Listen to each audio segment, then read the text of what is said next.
गीतांजलि अब हर हाल में अरमान को अपने साथ बांधकर रखना चाहती है। उसका अगला कदम है अरमान को हनीमून पर लेकर जाना।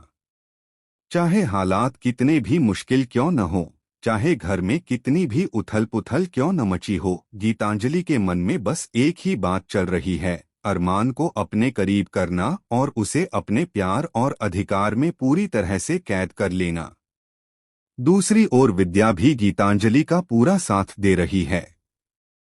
जी हाँ दोस्तों, स्टार प्लस के पॉपुलर टीवी शो ये रिश्ता क्या कहलाता है के आने वाले ट्रैक में दर्शकों को जबरदस्त ट्विस्ट और टर्न्स देखने को मिलेंगे।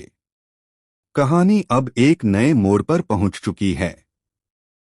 अभीरा की वापसी हो चुकी है, लेकिन जेल से आने के बाद वह पूरी तरह बदल चुकी है।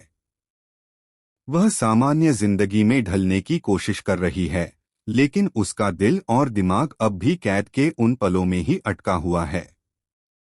जेल में उसने जो कष्ट और अपमान झेले, वे आज भी उसकी आत्मा को झकझोरते रहते हैं।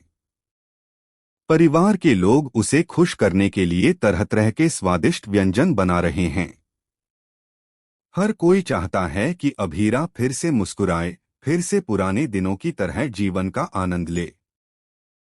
लेकिन चौंकाने वाली बात यह है कि इतने पकवानों के बीच अभीरा सिर्फ दाल रोटी ही खाना पसंद करती है। वही दाल रोटी जो उसे जेल में मिला करती थी। यह देखकर सबको हैरानी होती है। एक तरफ पूरा परिवार उसे सामान्य बनाने की कोशिश कर रहा है, वहीं दूसरी तरफ अभीरा का मन अब भी कैद के साए से बाहर नहीं आ पा रहा। हर बार जब उसके सामने कोई शाही व्यंजन रखा जाता है तो वह नजरें फेर लेती है। लेकिन जब दाल रोटी आती है तो उसके चेहरे पर एक अजीब सी तसल्ली दिखाई देती है। पर गीतांजलि को इन सब बातों से कोई फर्क नहीं पड़ता। उसे बस अपने हनीमून की प्लानिंग की पड़ी है। उसके दिल में डर घर कर चुका है कि कहीं अरमान और अभीरा फिर से एक न हो जाएं। जेल से वापसी के बाद अभीरा कमजोर है, टूटी हुई है और भावनात्मक सहारे की जरूरत है। और गीतांजलि को डर है कि इस कमजोरी में अरमान कहीं उसके करीब न चला जाए।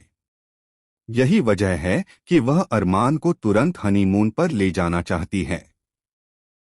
वह चाहती है कि अरमान के दिल और दिमाग में बस वही रहे, उसकी खूबसूरत मुस्कान, उसकी मौजूदगी और उसका साथ। और इस काम में विद्या उसका पूरा समर्थन कर रही है।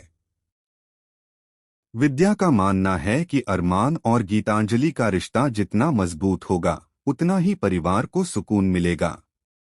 लेकिन असली सवाल यही है कि क्या अरमान इस हनीमून ट्रिप के लिए राजी होगा? क्या वह गीतांजलि की इस जिद को मान लेगा? या फिर उसके दिल के किसी कोने में अभी भी वो जगह बची है जो सिर्फ और सिर्फ अभीरा के लिए बनी है? कहानी का यह मोड़ बेहद दिलचस्प होने वाला है, क्योंकि जहां एक ओर गीतांजलि हर कीमत पर अरमान को अपने पास रखना चाहती है, वहीं अभीरा की चुप्पी, उसका दर्द और उसकी तकलीफें अरमान को अंदर ही अंदर झकझोर रही हैं। अगर अरमान गीतांजलि के साथ हनीमून पर चला जाता है तो इसका मतलब होगा कि उसने अपने अतीत से समझौता कर लिया है। लेकिन अगर उसने मना कर दिया तो यह गीतांजलि के लिए सबसे बड़ा झटका साबित होगा। अब देखना यह है कि अरमान किस राह का चुनाव करता है।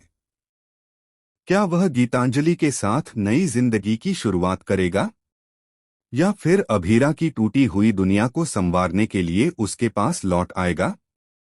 दोस्तों, आने वाले एपिसोड्स में रोमांच अपने चरम पर होगा। हर सीन में नए रहस्य, नए सवाल और नई टकराहटें सामने आएंगी। दर्शक यह जानने के लिए बेताब होंगे कि आखिर इस जंग में जीत किसकी।